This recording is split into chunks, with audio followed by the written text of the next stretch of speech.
کہ زکوٰۃ کا شریعت نے اصول یہ رکھا ہے کہ ہر وہ شخص جو کہ صاحب حیثیت ہے، اس کے پاس اگر نصاب کے برابر سونا، نصاب کے برابر زکوٰۃ کا مال موجود تھا سال کے شروع میں اور سال کے آخر میں نصاب موجود تھا، بیچ میں کچھ کمی بیشی ہوتی رہی، تو آخر میں، سال کے آغاز سے لے کر آخر تک اگر نصاب برقرار ہے تو نصاب آخر میں زکوٰۃ جس دن نکالنا ہے اس دن جتنا ہوگا اس پر زکوٰۃ نکالے. یعنی فرض کریں کہ ایک شخص ہے جن کے پاس سال کے شروع میں، زکوٰۃ کا سال جب شروع ہو رہا تھا پچھلے یعنی گزشتہ رمضان میں، فرض کریں وہ رمضان کی 10 تاریخ کو زکوٰۃ نکالتے ہیں،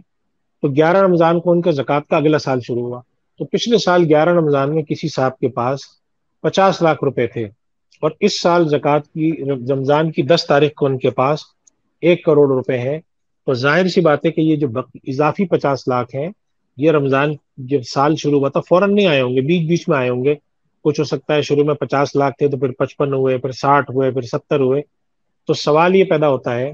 کہ زکوٰۃ کس پر دی جائے گی؟ تو اس کا جواب ہے کہ زکوٰۃ نکالنے کی جو تاریخ ہے، مثلا مثال ویسے میں نے دی 10 رمضان کسی کی تھی، تو 10 رمضان کو جتنا نصاب ہوگا اس پر زکوٰۃ ادا کر رہی ہے. تو پہلا اصول تو یہ ہے کہ زکوٰۃ نصاب کی جو مالیت آ رہی ہو زکوٰۃ کی تاریخ میں اس میں ادا کرنی ہے، پہلی بات. دوسری بات یہ ہے کہ اگر کوئی شخص www.dasquran.com زکوٰۃ رمضان یعنی اسلامی مہینوں کے لحاظ سے نکالتا ہے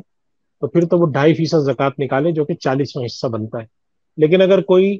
شمسی سال کے لحاظ سے نکالتا ہے تو شمسی سال چونکہ قمری سال یعنی کہ اسلامی سالوں کے مطابق، اسلامی مہینوں کے مقابلے میں انگریزی مہینے جن کا ہم لفظ بولتے ہیں ان کا سال 10 دن بڑا ہوتا ہے، تو وہ 2.5% نہ نکالے، وہ 2.5% سے تھوڑا سا زیادہ نکالے، جو کہ مثال 2.57% بنتا ہے، یہ 2.58 کہہ لیں احتیاطاً. اور اگر کوئی اسلامی سال کے لحاظ سے نکال رہا ہے تو 2.5% یعنی 2.5%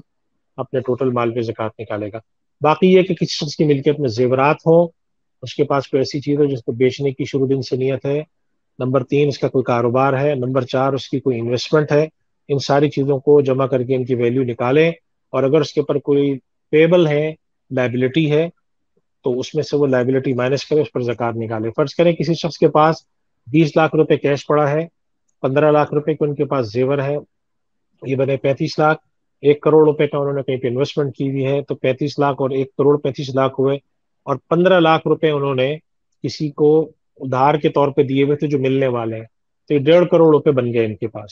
اب اس 1.5 کروڑ روپے میں فرض کریں کہ ان کے پر کوئی قرضہ ہے جو انہوں نے 20 لاکھ روپے ادا کرنا ہے، تو اب اس 1.5 کروڑ میں سے 20 لاکھ کو منہا کیا جائے گا، بچے 1,30,000 روپے، اس کے اوپر 2.5% زکوٰۃ ادا کر دی جائے گی.